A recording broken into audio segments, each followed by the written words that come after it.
9월 15일 화요일입니다. 새벽 기도에 드리시겠습니다. 다 함께 사도신경으로 우리의 신앙을 고백하십니다. 나는 전능하신 아버지 하나님, 천지의 창조주를 믿습니다. 나는 그의 유일하신 아들 우리 주 예수 그리스도를 믿습니다. 그는 성령으로 잉태되어 동정녀 마리아에게서 나시고 본디오 빌라도에게 고난을 받아 십자가에 못 박혀 죽으시고 장사된 지 사흘 만에 죽은 자 가운데서 다시 살아나셨으며 하늘에 오르시어 전능하신 아버지 하나님 우편에 앉아 계시다가 거기로부터 살아있는 자와 죽은 자를 심판하러 오십니다. 나는 성령을 믿으며 거룩한 공교회와 성도의 교제와 죄를 용서받는 것과 몸의 부활과 영생을 믿습니다. 아멘. 다 함께 찬송가 383장을 찬송 드리십니다. 383장입니다.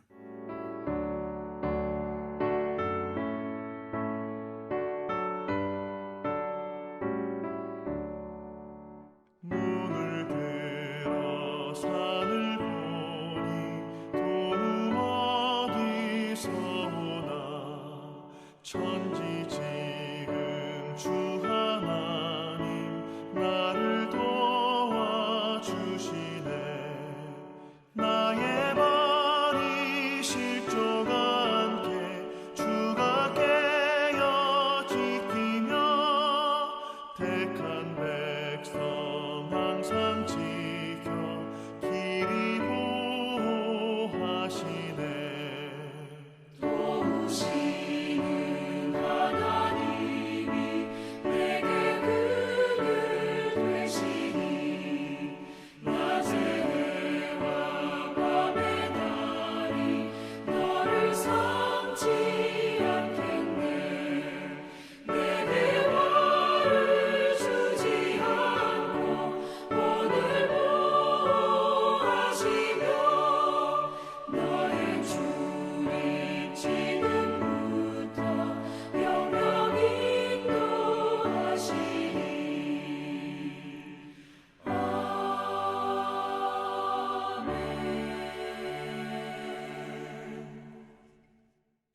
오늘 은혜 주실 기록된 하나님 말씀 예레미야 32장 1절에서 15절까지 말씀입니다.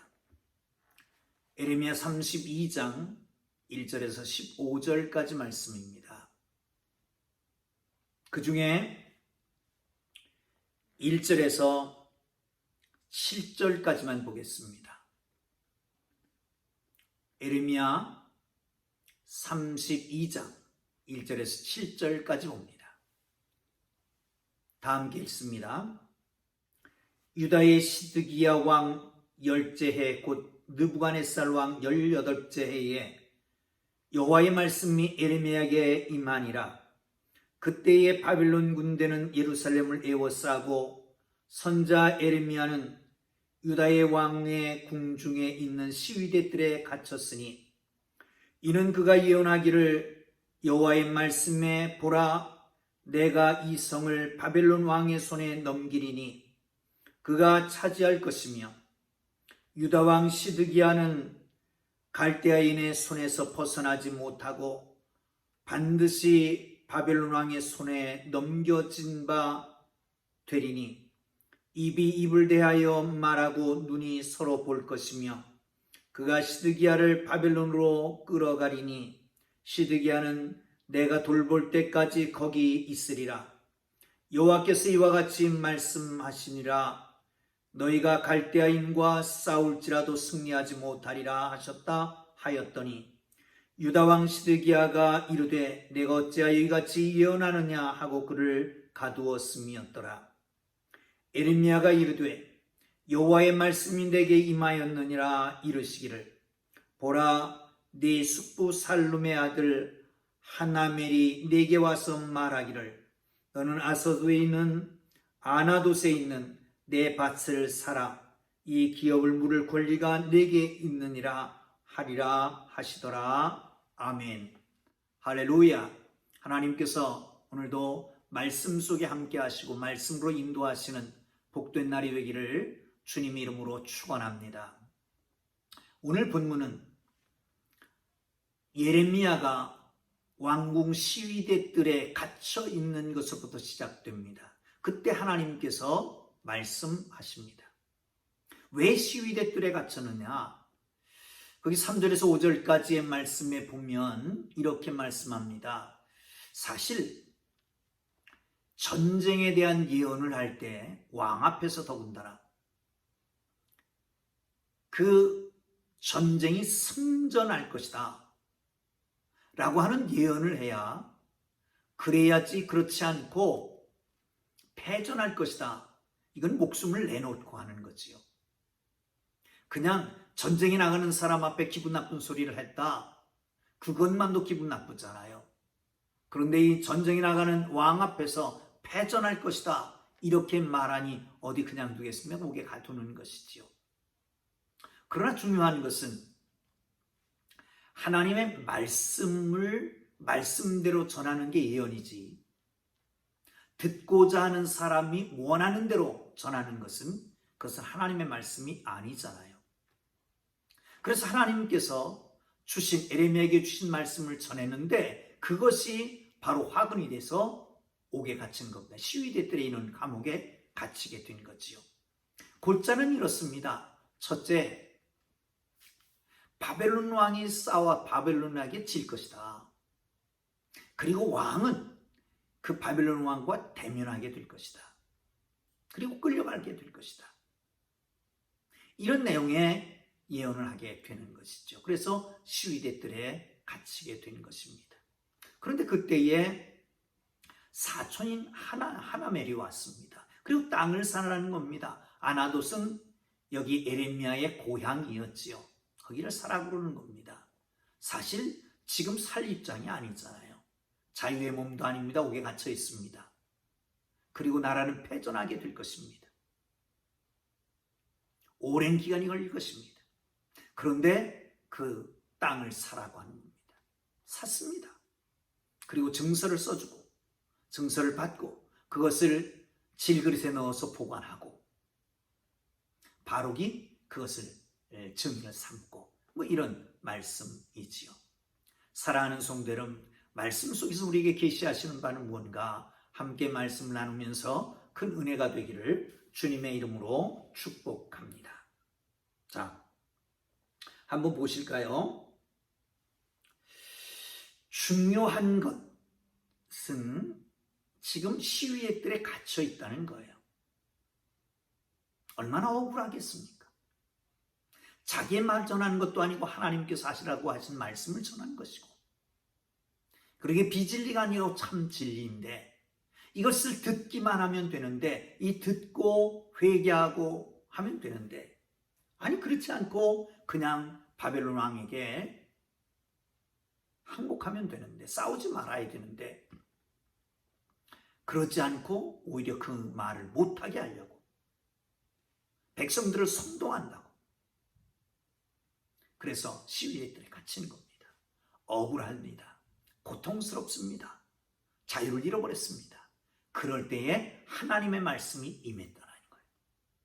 사랑하는 성도 여러분, 하나님의 말씀은 종종 편할 때 임하는 게 아니라 힘들고 어렵고 고통스러울 때, 억울할 때, 자유를 잃어버렸을 때, 그때에 하나님께서 말씀하십니다. 사랑하는 성도 여러분, 어려우십니까? 고통스러우십니까? 우리의 민감한 영적인 귀를 열 때입니다. 영적인 눈을 열 때입니다. 하나님의 하시는 말씀을 보고 듣는 복된 역사가 있기를 주님의 이름으로 축복합니다. 자, 한번 보시죠. 3절입니다. 3절 함께 보겠습니다. 시작. 이는 그가 예언하기를 여호와의 말씀에 보라, 내가 이 성을 바벨론 왕의 손에 넘기리니 그가 차지할 것이며 유다 왕 시드기야는 갈대아인의 손에서 벗어나지 못하고 다시 바벨론 왕의 손에 넘겨진 바 되리라. 입이 입을 대하여 말하고 눈이 서로 볼 것이며 그가 시드기야를 바벨론으로 끌어가리니. 여기 보세요. 입이 입을 대하여 말하고 눈이 서로 볼 것이야. 누가 누구를? 이것은 바벨론 왕과 바벨론 왕 느부갓네살 왕과 시드기야 왕이 마주선다는 겁니다. 여러분, 이게 바로 뭐냐? 적군의 적장과 마주선다라고 하는 것은, 이것은 승리할 때는 이것은 굉장히 큰 힘이고 능력이고 승리입니다. 그런데 그렇지 않고 패전일 때는 이건 엄청나게 큰 고통입니다. 사실 그래서 시드기야 왕은 그 눈이 뽑힌 채로 바벨론으로 끌려가는 것이죠. 사랑하는 성도 여러분, 그대로 있는 그대로 선포합니다. 그렇습니다. 문제는 말씀이 진리냐 진리가 아니냐, 그거보다는 이 시대는 내게 이익이 있느냐 이익이 없느냐에 따라서 취사선택합니다. 자기 눈에 물대기식 해석이라고 하는 거 있죠. 자기 편한 대로 하는 겁니다. 사랑하는 성도 여러분, 아무리 우리가 이 시대에 현실주의적인 실용주의적인 시대에 살아간다고 할지라도 말씀은 말씀대로 기억하고 말씀의 나루에 생각과 소원을 맡겨야지. 나의 생각과 소원을 가지고 말씀을 해석하고 그 말씀을 뜯어붙이는 것은 그야말로 소위 이단들이 하는 짓이고 정말 무렴치한 신앙인이 하는 것이다 라고 하는 것을 기억하고, 사랑하는 성도 여러분, 정말 말씀대로 행하는, 말씀대로 전하고 말씀대로 듣고 말씀대로 사는 하나님의 사람들 되기를 주님의 이름으로 축복합니다. 여러분, 우리가 언행일치 하는 말을 합니다. 말과 행위가 일치하는 사람이 인격자지요. 그러면 진정한 신앙인은 어떤 사람일까요? 신행일치의 사람입니다. 믿음과 행동이 일치하는 사람입니다. 이 예레미야는 믿음과 행동이 일치하는 사람이었습니다. 한번 질문해 보겠습니다. 예레미야가 결혼을 했을까요? 결혼을 하지 않았을까요? 성경에 있을까요? 없을까요? 제가 보기에는 18장인 것 같습니다. 예레미야는 결혼하지 않습니다. 왜 결혼하지 않을까요? 지금 예언하는 내용이 어떤 것입니까? 바벨론이 쳐들어올 것이다. 그리고 싸워서 틀림없이 질 것이다. 거기 항복하지 않으면 칼과 기근과 전염병으로 멸하게 될 것이다. 이런 것을 선포하면서 자기는 결혼한다고 그러면 이건 언어도단이지요. 결혼도 안 합니다. 뿐만 아니라 지금 옥에 갇혀 있으면서도, 감옥에 갇혀 있으면서도 불구하고 하나님이 주신 말씀 그대로를 선포하고 있는 거예요. 여러분, 상황이, 현실이, 형편이 문제가 아닙니다. 그럴지라도, 그럼에도 불구하고 하나님의 말씀대로 살아가는 것, 하나님 말씀대로 행하는 것이 진정한 그리스도인인 것입니다. 여러분, 지난주에도 예배를 드리면서 비대면 예배를 드리잖아요. 온라인으로 예배 드립니다. 마음이 한구석으로는 서글프지요. 왜 서글프냐? 한편으로 생각하면 이번 기회에 가정의 예배가 회복되면 좋겠고, 한 가정이 함께 어떻게 앉아서 예배 드려본 적이 있습니까? 교회 예배 드리려면 오프라인으로 드릴 때는 오면 각자 흩어지잖아요. 유치부, 유초등부, 중고등 다 흩어지고, 그리고 나서 예배 끝나고 식사할 때 만나서 식사하고 교회 집으로 돌아갑니다. 함께 예배 드려본 적은 없잖아요. 똑같은 말씀으로 똑같은 찬양을 하고 똑같은 예배 형식을 갖추고 함께 예배 드릴 적은 없잖아요. 그렇다면 이번 온라인 예배 드리면서 이런 모습이 살아나면 좋겠다 하는 생각입니다. 그러나 한편으로는 서글픕니다. 왜? 편해졌습니다. 온라인은 예배로 드린다라고 하면서 너무 편해지진 않았습니까? 자꾸 편해지는 건 편해지기를 원합니다.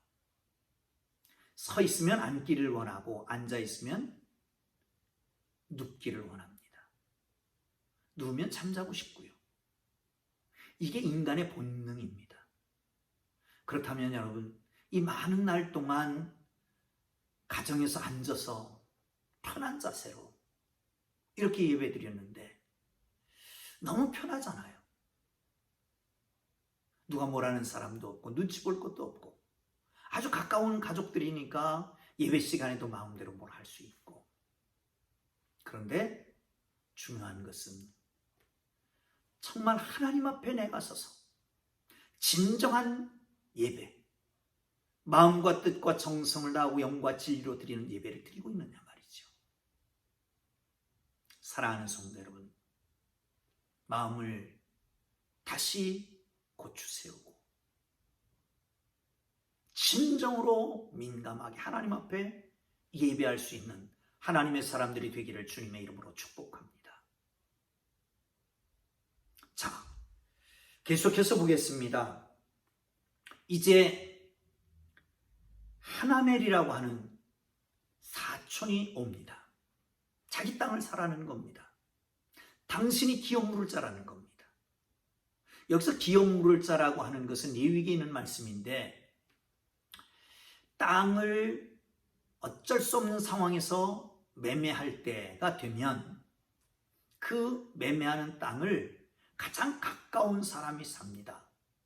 그때가 되면 돌려줄 수 있어야 됩니다. 이것은 왜 그러냐 하면 땅은 하나님이 주시는 것이고 지금 내가 관리하고 있는 것인데 그것이 다른 사람에게 넘어가고 이방인이 넘어가면 결국은 그 하나님 것을 잊어버리기 때문에 그렇습니다. 결국은 다시 살 수 있게, 속량할 수 있게 만들기 위해서라고 하는 겁니다. 사랑하는 성도 여러분, 그런데 지금 살 입장이 아니잖아요. 그런데도 삽니다. 이유는 뭘까요? 이렇게 말씀합니다. 8절 마지막 부분에 보면 내가 이것이 여호와의 말씀인 줄 알았으므로, 그리고 사는 거예요. 자기 형편은 그렇지 않은데, 사정은 그렇지 않은데, 현실은 그렇지 않은데 현실 따라 살아가지 않고 하나님의 말씀을 따라 살아가는 거죠. 사랑하는 성도 여러분, 그게 바로 하나님의 사람들입니다. 현실에 좌지우지되는 게 아니라, 현실을 따라 살아가는 것이 아니라 하나님의 말씀을 따라 살아가는 하나님의 사람들 되기를 주님의 이름으로 축복합니다. 그런데 사실은 이것을 말씀대로 합니다. 말씀대로 순종합니다. 하나멜이 와서 아나도 자기 고향의 땅인데 그것을 사라고 해서 사지요. 증인도 세우고 증서도 만들고 그리고 토기에 넣어서 보관도 하고 이렇게 합니다. 그런데 중요한 것은 이 에레미야가 말씀에 순종하면서도 불구하고 완전히 그걸 그냥 다 이해하고 순종한 게 아니라는 거예요. 왜냐하면 그 다음에부터 16절부터 예레미야의 기도가 나오는데 에레미야 기도 속에 보면 처음부터 쭉 얘기를 합니다. 슬프다, 여호와의 당신의 능력이 있지 않습니까? 뭐 이러면서 기도하다가 25절에 보면 이렇게 말씀합니다. 주 여호와여, 주께서 내게 은으로 밭을 사며 증인을 세우라 하셨으나 이 성은 갈대인의 손에 넘기신 바 되셨나이다. 무슨 얘기입니까? 하나님께서 사라고 해서 샀습니다. 그런데 이 땅은 이미 갈대아 손에 넘어갔잖아요. 이 왜 살 필요가 이렇습니다. 그러니까 이해가 되지 않습니다. 하나님의 말씀이기 때문에 순종합니다. 여러분, 중요한 건 순서입니다. 순서. 이해를 다 하고 나서 순종하는 것은 순종이 아니라고도 할 수 있습니다. 이해가 안 될 때에 순종하는 것이 진정한 순종이지요. 아브라함은 독자 이삭을 드리라고 하는 하나님의 음성을 듣습니다. 아침에 일찍 일어나서 장작을 메고 그리고 칼을 들고 지시한 땅 모리아산으로 갑니다. 여러분, 이해가 됐습니까? 이해가 되지 않았습니까? 이해가 되지 않을 겁니다. 주신 때는 언제고 가져가실 때가 언제입니까? 사람을 제사를 드리라니요. 이렇게 항변할 수 있으나 그러나 순종합니다. 순종했더니 여호와께서 그때 말씀합니다. 이제 내가 나를 경외하는 줄 알아노라. 사랑하는 성도 여러분, 순서가 중요합니다. 이해하고 순종하는 게 아니라 이해하지 못하고 순종하는 겁니다. 믿음이라고 하는 게 그렇잖아요. 바라는 것들의 실상, 보지 못하는 것들의 증거. 믿음이 없으면 하나님을 기쁘시게 할 수가 없습니다. 하나님이 살아계신 것과 그를 찾는 이에게 상 주시는 힘을 믿어야 합니다. 할렐루야. 자, 그런데 감옥에서 이렇게